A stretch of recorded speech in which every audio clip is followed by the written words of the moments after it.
थी आपने देखा और GNN की ये अहम तरीन ट्रांसमिशन इस वक्त जारी है और इस ट्रांसमिशन में न सिर्फ ये कि इमरान याकूब खान साहब हमारे साथ मौजूद हैं, हमें गज़नफ़र अली साहब ने भी ज्वाइन किया है और अमजद शुएब साहब भी हमारे साथ मौजूद हैं। काफ़ी देर से ज़ाहिर है जनरल साहब आप से मैं आगाज़ करना चाहूँगा यहाँ से बात का।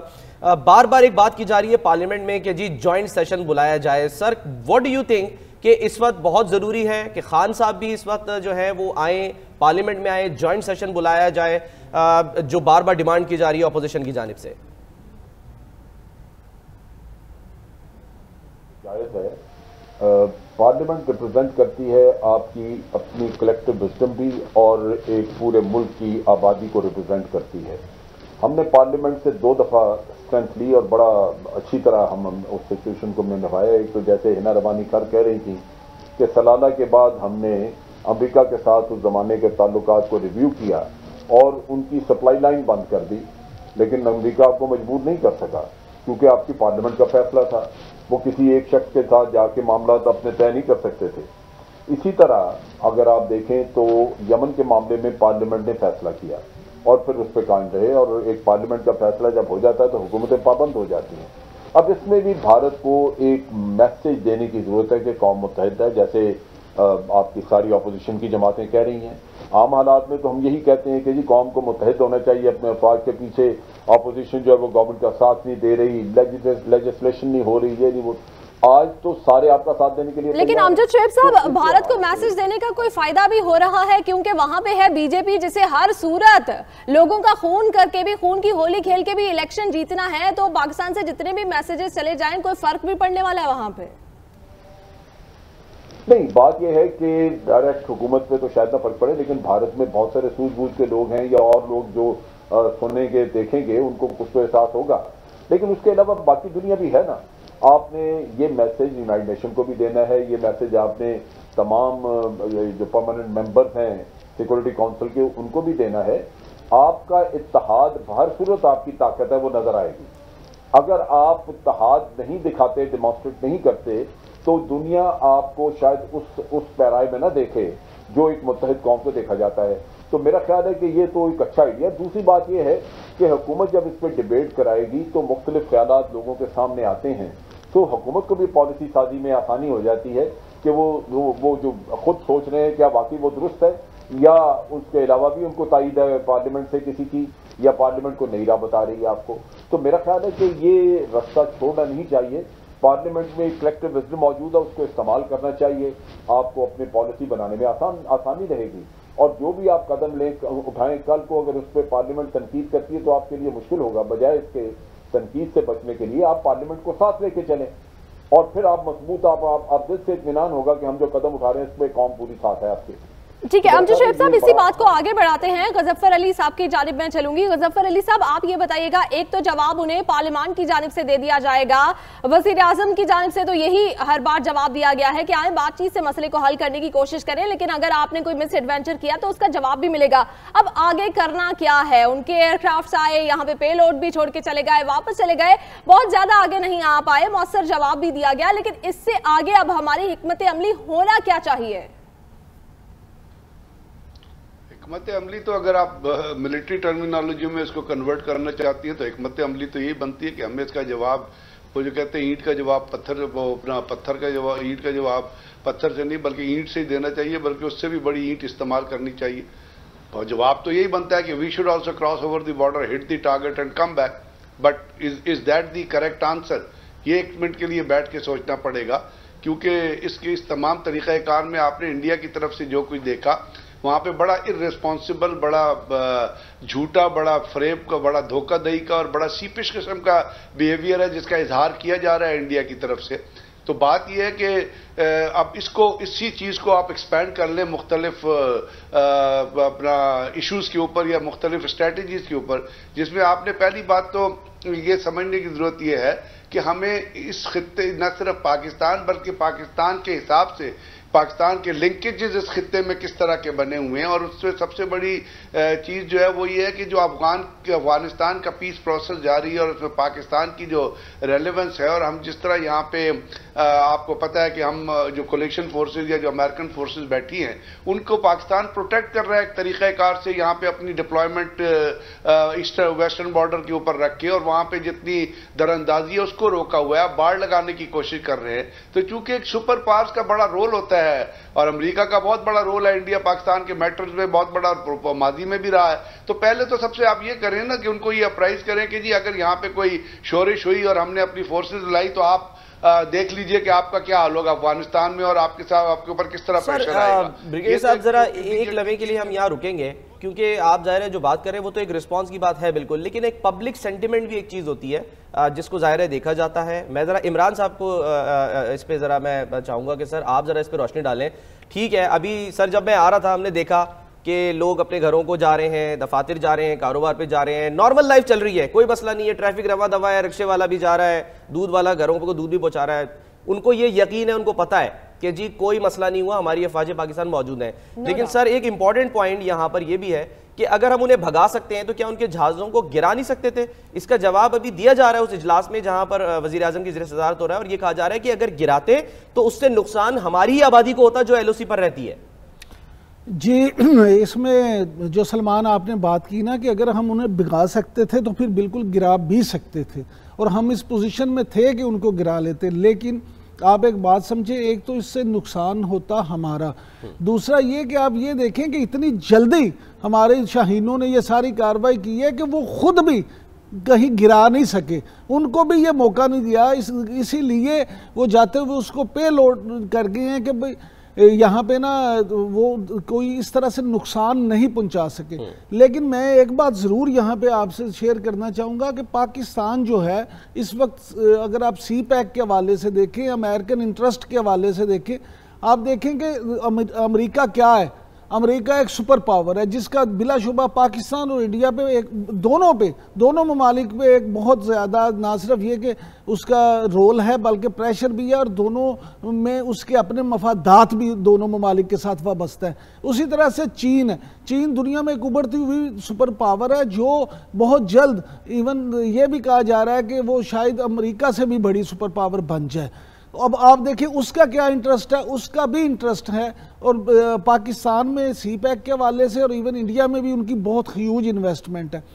अमेरिका और चीन दोनों इस वक्त ये अफोर्ड नहीं करते, और जो ये सूरत हाल खित्ते की बन गई है कि पाकिस्तान और इंडिया के दरमियान इस वक्त को इस तरह से जंग छिड़े। वैसे तो पूरी दुनिया ये अफोर्ड नहीं करती, क्योंकि ये जंग है जो दो आलमी सतह पे दो जो एटमी कुव्वतें हैं उनकी जंग होगी, और इस बात का भी खदशा जाहिर किया जा रहा है कि खुदा न खास्ता अगर ऐसी कोई जंग हुई तो कहीं आलमी जंग ही ना छिड़ जाए।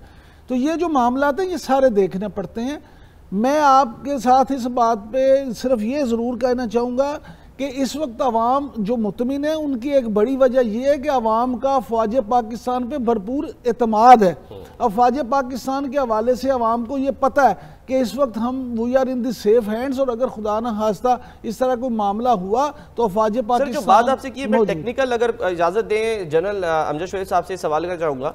जनरल साहब, जो पे लोड गिरा के ये जहाज़ भागे हैं, इसकी क्या वजह होती है कि मैन्यूवर करने में आसानी हो जाती है जहाज़ को कि वो फौरी तौर पे दुम दबा के भागे, इसलिए उसको पे लोड गिराना ज़रूरी है? देखिए, दो चीज़ें हैं। एक तो ये कि अगर उसके ऊपर आपने आर्मामेंट रखे हुए हैं जो कि इसके यहाँ पे कोई चीज़ ऐसी थी उसमें, तो वो भी आपको गिराना है, क्योंकि आपने वापस जाके ये रिपोर्ट देनी है कि जी मैं वाकई कामयाब मिशन करके आया हूँ। अगर आपके मिसाइल लगे हुए हैं या आपका बॉम्ब लगा हुआ है और वो 1000 पाउंड का बॉम्ब आप वापस लेके चले गए हैं, तो फिर आप ये कैसे कह सकते हैं कि मैं वहाँ कुछ करके आया? लिहाजा वो तो पायलट की मजबूरी है कि वो कहीं ना कहीं फेंक के जाएगा और ये कहेगा कि जी मैं वहाँ पे कुछ कर आया हूँ या मेरा मिशन कामयाब था। दूसरी चीज़ ये है कि इसमें जो एक्स्ट्रा फ्यूल टैंक्स होते हैं वो फेंकने पड़ते हैं जब आप अपना वज़न कम करना चाहते हैं वापसी पे, और वज़न कम करने के लिए ज़रूरत यही होती है कि आप अपनी स्पीड बढ़ा सकें। अगर वो एक्सेसिव लोड होगा तो जहाज़ की स्पीड पे इफेक्ट आएगा, और दूसरी तरफ ये है कि वो फ्यूल ज़्यादा खाएगा। लिहाजा वो फ्यूल टैंक्स वगैरह जो एक्स्ट्रा लगे होते हैं उनको गिरा के तो जहाज अपना वजन कम करके वापस भागता है। तो ये दोनों वजूहात मेरी नज़र में मौजूद हैं कि एक तरफ तो वो भागने में उनको आसानी थी, दूसरी तरफ यह है कि उन्होंने जाके कुछ बताना था कि हम करके आए हैं कुछ, लिहाजा वो हथियार। सर सवाल इसलिए किया, नीलम भी है, नीलम सवाल इसलिए मैंने किया इमरान साहब अभी कि ये साबित कर रहा है कि वो दुम दबा के भागे हैं। मैं इसीलिए ये टेक्निकल सवाल जो है वो इमरान साहब की तरफ रखना चाह रहा था कि सर ये तो फिर इमरान साहब ऐसा ही हो गया कि आपने कहा कि जी हम ऑपरेशन करने जा रहे हैं और आप अपने जो औजार हैं वो अंदर छोड़कर आ गए। अच्छा इमरान ऑपरेशन सही नहीं हो सका। ये अब कहानी उन्होंने पहले भी एक सर्जिकल स्ट्राइक की फिल्म बना के अपने आवाम को जो है तसल्ली दे दी थी कि नहीं जी हमने बदला ले लिया है, अब फिर एक तरह से एक छोटी सी फिल्म बना ली है, अब यहाँ पे ये सिलसिला खत्म हो जाएगा या फिर आपको लग रहा है कि जो इसकी सियासी पॉइंट स्कोरिंग है इसका सिलसिला अभी जारी रहेगा कुछ दिन तक? जी ये पे लोड की मेरे नज़दीक एक बेसिक वजह यह भी थी कि वो अपने आवाम को जाके बताना भी चाहते हैं कि देखिए हम वहाँ उनके अंदर गए थे। अभी अगरचे उनकी तरफ से कुछ सरकारी मौक़िफ़ तो नहीं सामने आया, लेकिन वो आप देखेंगे अपनी आवाम को यही बावर कराएंगे कि देखिए हम पाकिस्तान में घुस के ये करके आए हैं और वहाँ पे हम इसलिए भी उन्होंने पे लोड जो किया। दूसरी बात ये है कि मैं ये समझता हूँ कि इससे बढ़ के इंडिया इस वक्त कुछ कर भी नहीं सकता। इंडिया को पता है कि हमें ईंट का जवाब पत्थर से मिलेगा। इंडिया ने ये सिर्फ मेरे नज़दीक मोदी सरकार ने सिर्फ और सिर्फ ये इलेक्शन स्टंट के तौर पे इसको करना था। इस वक्त आलमी सतह पे भी उसको जिस दबाव का सामना है और जिस तरीके से पाकिस्तान की एक बार फिर आलमी सतह पे पाकिस्तान एक बार फिर एक बहुत ज़रूरत बन चुका है। पाकिस्तान इस वक्त देखें अमेरिका की एक इंतहाई अहम ज़रूरत है। अमेरिका फ़ौजों का इनखला नहीं कर सकता अफ़गानिस्तान से, आप इस बात को समझे पाकिस्तान की मदद के बगैर। इसी तरह से जो आप देखें कि अभी यूएई और सऊदी अरब के जो वली अहद आए थे यहाँ पे और वो जो इन्वेस्टमेंट करने जा रहे हैं और जो उन्होंने इन्वेस्टमेंट की और जो जिस तरह इंडिया और पाकिस्तान में, तो ये खिता अब ये जंग अफोर्ड नहीं करता। मेरे नज़दीक ये सिर्फ और सिर्फ एक इलेक्शन। लेकिन इमरान याकूब साहब वो ताकतें जो किसी मुल्क में अगर ये भी उनको पता चल जाए कि वहां पे न्यूक्लियर वेपन्स तैयार हो रहे हैं, उन पे पाबंदियां लगा देती हैं, उनका जीना हराम कर देती हैं, ऐसे में उनको साफ नजर आ रहा है पाकिस्तान के पास सबूत है कि एक मुल्क है जो जंगी जुनून में पागल हो गया है, सरहदी खिलाफ वर्जी कर रहा है, जो गैर कानूनी है, उसको कोई इंटरनेशनली भी जवाब दिया जाएगा। किसी के अंदर इतनी जुर्रत होगी कि इंडिया से भी पूछे कि क्या चाह रहा है वो। ये जो है ना आपने जो बात की आइडियली तो ऐसे ही होना चाहिए, लेकिन अनफॉर्चुनेटली आलमी ताकतें कभी इस तरह से करती नहीं। हमेशा आलमी सतह पे भी मफादात को मद्देनजर रखा सर ओआईसी का बॉयकॉट करना चाहिए इजलास का जो मैं समझता हूँ ओआईसी का बाइकाट बिल्कुल नहीं करना चाहिए। अच्छा। बाइकाट कभी भी किसी मामले का हल नहीं हुआ, लेकिन वहां पे भरपूर एहतजाज जरूर करना चाहिए। उन्हें इस बात की जरूर जो है इस बात का एहसास दिलाना चाहिए कि भाई हम आपके मेंबर हैं, जिस तरह से हिना रबानी खर कह रही थी हम आपके मेंबर हैं, हम आपके इस्लामी भाई हैं। आप देखें और हमारे अंदर घुस के उसने किस तरह से दरअंदाजी की है। आप उसे जब गेस्ट के तौर पे बुला रहे हैं तो आप उनको सर सिर्फ गेस्ट नहीं ना, गेस्ट ऑफ ऑनर है, गेस्ट ऑफ ऑनर मतलब ऐसे मुल्क को आप ऑनर दे रहे हैं, वो ये मुतालबा कर। मैं जरा गजनफर अली साहब सर आप क्या कहते हैं कि जो मुतालबा किया जा रहा है कि हम बॉयकॉट करें ओआईसी इजलास का, या ये बॉयकॉट होना चाहिए, या जो इमरान साहब कह रहे हैं कि नहीं वहां जाओ, जाकर ठोक बजाकर अपना जो मौक़िफ़ है उसे पेश करो और वहीं पे खड़े खड़े उनको जवाब दिया जाए अगर वो so called guest of honour के तौर पर वहां पर मौजूद भी होते हैं? दो चीजें, एक तो आपने अपना प्रोटेस्ट रिकॉर्ड कराना है और बड़े स्ट्रांग वर्ड्स में प्रोटेस्ट रिकॉर्ड कराना है और उसके अंदर वो हकाइक जैसे मैंने आपसे पहले अर्ज किया विद पिक्टोरियल फोटोग्राफ पेश करने हैं जो इंडिया एक तो लाइन ऑफ कंट्रोल पे जो कुछ उसने किया और एक जो कुछ कश्मीर में करने की कोशिश कर रहे हैं कि जी ये आज का स्टेटस ये है जबकि आप इंडिया को as a guest of honour invite कर रहे हैं।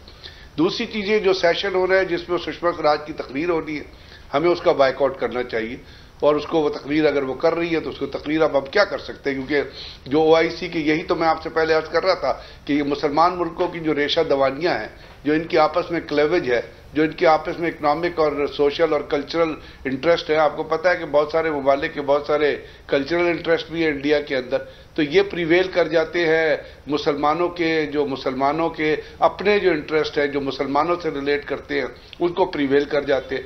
तो वो हमें उसका जो वो तकरीर करे उसका बाइकआउट करना चाहिए और उसके बाद जब हमारे उस सेशन जब बैठा हो और जब हमारी बारी आए तो हमें बड़ा वसिफरसली, बड़ा प्रोएक्टिवली वो तमाम चीज़ें जो इंडिया कश्मीर में करने की कोशिश कर रहा है, जो पाकिस्तान के सरहदी इलाकों में करने की कोशिश कर रहा है, जो वो मुख्तलिफ तरीक़ाकार से, कल उनके एक इंडियन जनरल साहब थे जो टीवी पे किसी थे, उसने तो दहशतगर्दी का भी इंदिया दे दिया कि जी हम दहशतगर्दी भी करेंगे पाकिस्तान के अंदर आगे।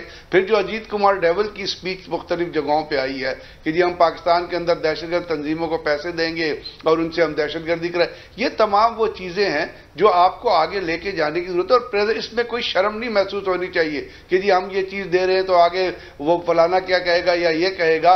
अब एक तो ये सेटबैक तो है, जब आप इंडिया को इनवाइट कर रहे हैं ओआईसी में, that it is sending a wrong message to the world.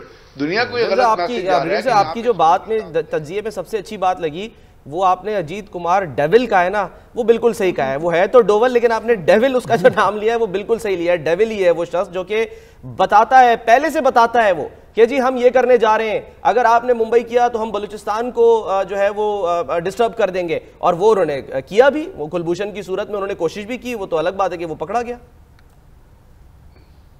जी बिल्कुल यही मैं कर रहा हूं ना कि वो तो डेविल तो कम लफ्ज है। असल में तो दुख की बात मुझे उस वक्त अफसोस महसूस होता है जब मैं ये देखता हूं बैकग्राउंड में कि वही डेविल हमारे प्राइम मिनिस्टर के घर में बैठा हुआ उनसे बगैर पासपोर्ट के, बगैर वीजे के उनके गले मिल रहा था। तो वो बहुत एक ट्रेजिक बात है जिसकी वजह से पाकिस्तान का मुकदमा दुनिया में कमजोर रहा है। अब अगर आप कमजोर मुकदमा पेश करेंगे तो इंडिया के अंदर जो क़यादत है, मैंने कहा नरेंद्र मोदी और ये अजीत कुमार डोवल का जो नेक्सस बना हुआ है, जिनके जहन में खन्नास भरा हुआ है दहशतगर्दी का, जो आरएसएस के फाउंडिंग मेंबर में से रहे हैं, आरएसएस से दहशतगर्दी की तरबियत देती है। आरएसएस ने खत्ते में पहला दहशतगर्दी का वाकया किया था जब उन्हें अपने बाप को पॉइंट ब्लैंक रेंज पे, वो बापू जिसको कहते हैं, जिसकी तस्वीरें लगाते हैं, इतने बड़े हिपोक्रेट हैं, एक तरफ उसे मारते हैं, दूसरी तरफ उसकी तस्वीरें लगाते हैं, मार दी। वो पहला दहशतगर्दी का वाकया है इस खत्ते। तो जहां इस किस्म की क़यादत होगी, उसकी अगर एक्टिविटीज को दुनिया में एक्सपोज नहीं करेंगे और सिर्फ अमन का पैगाम देते रहेंगे तो वो नाचते रहेंगे कि देखो हमने आज ये कर दिया, आज हमने ये कर दिया।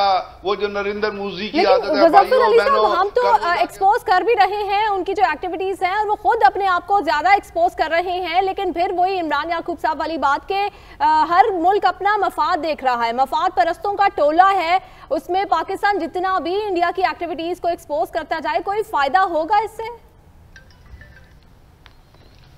फायदा तो होगा। अब जो आप देखिए ना कितना फायदा, आप एक इसी से लम्हे रुक के देखिए कि आज जो कश्मीर के अंदर जो स्ट्रगल चल रही है, जब मुख्तलिफ फोरम से हमने आवाजें उठाई और दुनिया में आवाजें उठी, तो आज दुनिया क्या ये नहीं कह रही कि ये इंडिजीनियस स्ट्रगल है। तमाम ममालिक ये यकीन करते हैं कि कश्मीर के अंदर जो स्ट्रगल चल रही है इसमें कोई आउटसाइड पावर का हाथ नहीं है।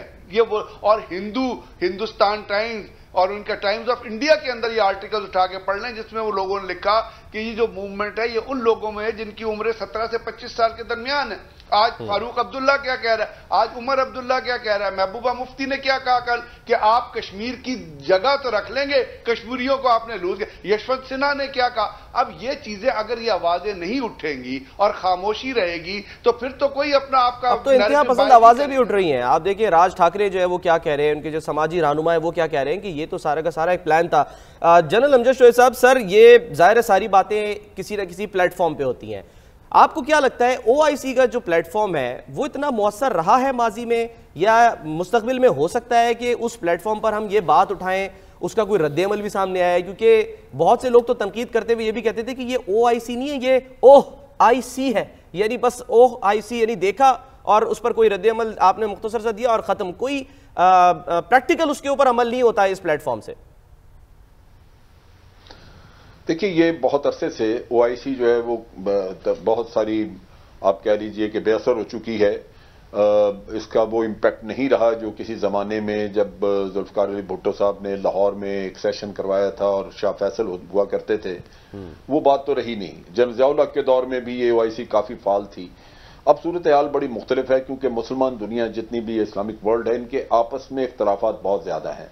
आप देख लीजिए कि यमन की जंग और यमन की जंग की वजह से ईरान और सऊदी अरेबिया वगैरह जो है ये एक दूसरे के मुकाबले खड़े हैं।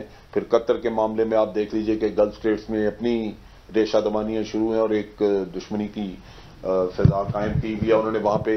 इसी तरह टर्की जो है वो सऊदी अरेबिया के साथ उसके मामला दुरुस्त नहीं हैं। तो इन हालात में जब आपके अपने अंदर इत्तेहाद अपनी सफ़ों में नहीं है तो वो अदारा तो बेकार हो गया, क्योंकि वो तो उस आपके इत्तेहाद की वजह से ही चल रहा था। लेकिन ये भी एक फैक्ट है कि भारसूरत एक फोरम मौजूद है जहां पे लोग तकरीरें करेंगे, और अगर कोई एक तरफा अपना मौक़िफ़ बयान कर दे वहां पे, और मिसाल के तौर पे अगर भारत के वज़ीर ख़ारजा वहां पे एक तरफा अपना बयान वहां पे दें, अपना मौक़िफ़ बयान करें कश्मीर पे भी, दहशतगर्दी पे, मुख्तलिफ चीज़ों पे, और हमारी तरफ से कोई ना हो जहां वहां जवाब देने के लिए, तो फिर आप सोच सकते हैं कि वो मौक़िफ़ दुरुस्त माना जाएगा। लिहाजा बहुत सारे मुल्क ऐसे जो पाकिस्तान के मौक़िफ़ को जानते हैं वो तो शायद हमें हमारे साथ ही खड़े रहें, लेकिन बहुत सारे ऐसे होंगे जो समझेंगे कि भारत दुरुस्त कह रहा है और हमें पाकिस्तान का साथ नहीं देना चाहिए।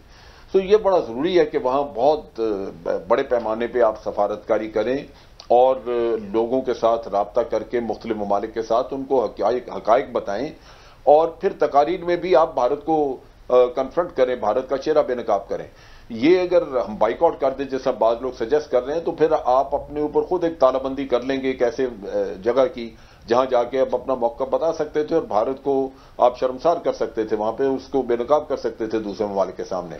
तो ये ना करना और वहां पे जाके या वहां बाइकआउट करना, ये मेरा ख्याल है आप शिकस्त को तस्लीम कर लेंगे और अपने आप को एक बहुत बड़े फायदे से महरूम कर देंगे। इमरान याकूब साहब, पॉलिटिकल स्टंट की तो हम बात कर ही रहे हैं, लेकिन अगर इसको मजीद देखा जाए तो टाइमिंग को किस तरह से आप देख रहे हैं? क्योंकि अगर एलओसी की खिलाफ वर्जी देखा जाए, दरअंदाजी देखा जाए, वो 4-5 साल से हम देख रहे थे कि बहुत ज्यादा वहां पे हो रही थी, लेकिन अब जबकि उनको नजर आ रहा है कि पाकिस्तान की मईशत के वो ख्वाब सोचते थे कोलैप्स कर जाएगी, वो भी अपना तवाज़ुन बरकरार रख रही है, नई गवर्नमेंट भी आ चुकी है, पाकिस्तान में सब अच्छा जा रहा है, ऐसे में उनकी जानिब से ये हरकतें करना, इससे तो फिर ये मैसेज भी आता है कि पाकिस्तान की जो स्टेबिलिटी है कहीं ना कहीं उनको हजम नहीं हो रही। नीलम, आप क्या तवक्को करती हैं एक आपका जो अजली दुश्मन हो, जिसको आपका वजूद ही एक आंख ना बाता हो, उसको आपकी स्टेबिलिटी, या जिस तरह से आप ये देखें कि एक तवील अरसे के बाद पाकिस्तानी हुकूमत में और इस्टेब्लिशमेंट में एक इतना जो है ना दोनों बिल्कुल एक पेज पे हैं, और उसके बाद आप देखें कि पाकिस्तान में जिस तरह से आपने अभी खुद अपने सवाल में जिक्र किया कि ये स्टेबिलिटी अब नज़र आना शुरू हुई, तो इसने तो उनको मज़ीद परेशान कर दिया। वो तो पाकिस्तान को हमेशा ये समझते हैं कि पाकिस्तान एक ऐसा मुल्क, वो उन्होंने हमेशा ये दावे भी किए हैं कि जी ये बड़ी गलती थी और अब आप देखें कि पाकिस्तान स्टेबल नहीं हो पा रहा, इनके आपसी इख्तलाफात नहीं ख़त्म हो पा रहे, ये नहीं हो पा रहा, वो नहीं हो पा रहा। तो जब उनको ये नज़र आया कि ओहो ये तो मामला ख़राब जो है, हम जो सोचते थे वो तो गलत हो गया, पाकिस्तान है जो वहाँ तो चीज़ें ठीक होना शुरू हो गई हैं, पाकिस्तान की फिर एक दफ़ा एक ऐसी पोजीशन बन गई है, पाकिस्तान जो है वो इस वक्त फिर एक ऐसी कुव्वत बन गया है जिसकी ज़रूरत हर मुल्क को है, जिसकी ज़रूरत अमेरिका को है, जिसकी ज़रूरत चीन को है, अब इवन हमसाया ममालिक हैं जिसकी ज़रूरत यूएई को है, जिसकी ज़रूरत तुर्की को भी है, ईरान को भी है। ये सारी चीज़ें हैं जो ये सारी मिल के उनकी परेशानी में इजाफे का बायस बनती हैं। और मैं सर आपको जरा इंटरप्ट करूंगा जी। आपको सर याद होगा कि जो नवाज शरीफ साहब का दौर था उसमें एक जो ये कह लें कि जो तनकीद होती रही है उस दौर में, वो यही होती रही कि जी वजीर खारजा नहीं लगाया, वजीर खारजा नहीं लगाया, ठीक है, बहुत एंड में आके उन्होंने जो है ना वो अनाउंस किया। सर वजीर खारजा हमारा, आपको जो यानी हमारा से मुराद जो इस वक्त है तहरीक इंसाफ की हुकूमत के यानी शाह महमूद कुरैशी, उनकी हिकमत अमली आपको किस हद तक कामयाब दिखाई दे रही है? आपको याद होगा उन्होंने अभी जापान का भी दौरा अपना मंसूख किया और ये कहा कि नहीं जी मेरा मुल्क में यहाँ पर रहना ज़रूरी है।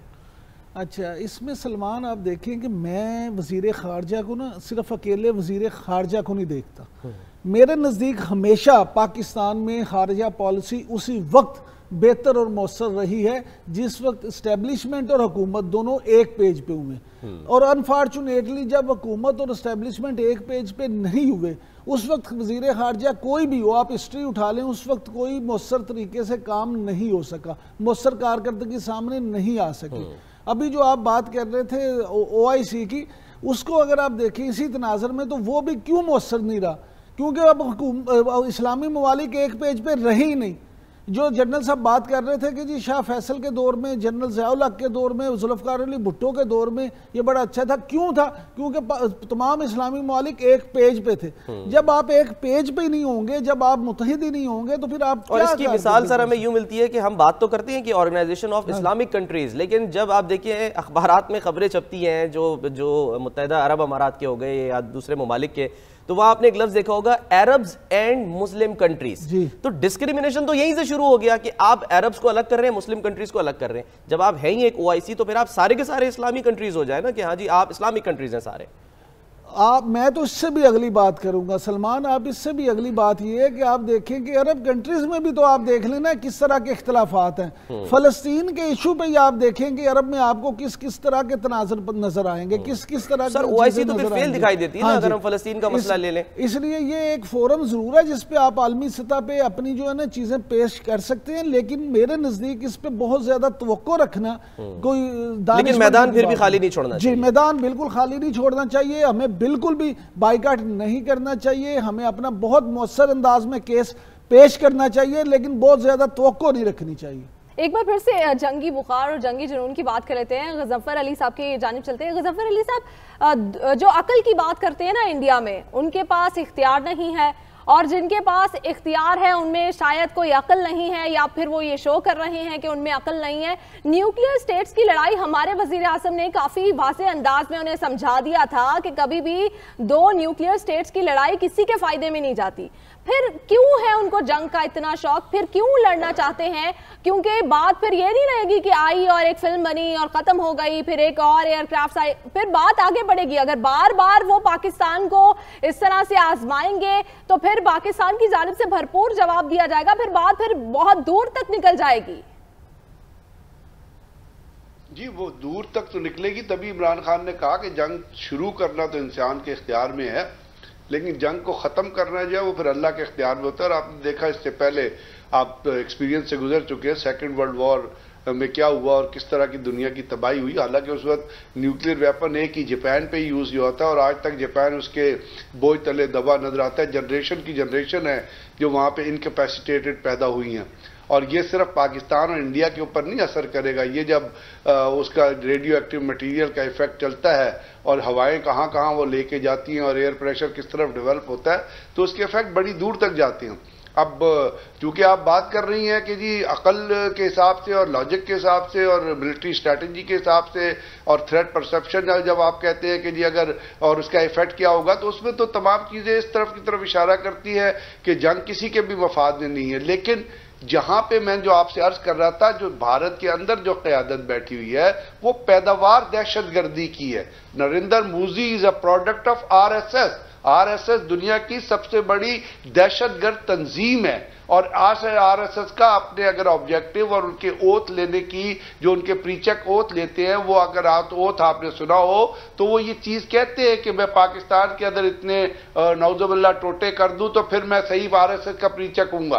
तो जिस मुल्क की में क़यादत ऐसी बैठी हो जो अपने एक नेबरिंग कंट्री के बारे में इस किस्म की वूलफुल भक्ति हो, उससे आप क्या तवक्को करते हैं कि वो जंग को किस तरह देखते हैं? वो जंग को इस तरह देखते हैं कि अगर हम जंग करेंगे या कोई किसी जगह पे हमला करेंगे और पाकिस्तान को नुकसान पहुंचाएंगे तो हमारी भारत में वाह वाह हो जाएगी, हमारे पीछे तालियां बजने लगेंगी। क्योंकि वहां पे जो हिंदुत्व का एक बुखार चढ़ा हुआ है, जिसपे कल प्रियंका गांधी ने भी कहा है कि हिंदुत्व भारत के लिए सबसे बड़ा दाग है, सबसे बड़ा जुल्म है, सबसे बड़ा जो है वो नुकसान पहुंचा रहा है। इसके असरात तो अब वो लेकर फिर कश्मीर में भी आ रहे हैं ना, जो आज समाअत हो रही है आर्टिकल 35A की, तो वो तो अक़लियत में बदलना चाहते हैं मुसलमानों को। वहां पर वो तो असरात कर रहा हूं ना कि वो तो जो जहां पे इस किस्म की गलीज किस्म की खन्नास भरी क़यादत मौजूद होगी, जो दहशतगर्दी की पैदावार, ये समझे ये क़यादत दहशतगर्दी को प्रीच करती है, ये दहशतगर्दी को एडवोकेट करती है। अगर दहशतगर्दी जनरल साहब, जनरल अंजद शुएब साहब, सर फिर अगर लातों के भूत हैं तो वो बातों से कैसे मानेंगे? यहाँ ये भी तो सवाल है ना। नहीं, बिल्कुल बात आपकी दुरुस्त है, लेकिन ये मामला सारे होशमंदी से चलाने चाहिए। अगर कोई आपको प्रोवोक करता है, ट्रैप ले करता है कि आप उसके ट्रैप में चले जाएं और इस वक्त पे आपको आपके असल मकसद से हटा दिया जाए, तो वो मेरा ख्याल है कि वो ज़्यादा ख़तरनाक हो सकता है। सूझबूझ से काम लेना चाहिए, ठंडे दिमाग से मामला तय करने चाहिए।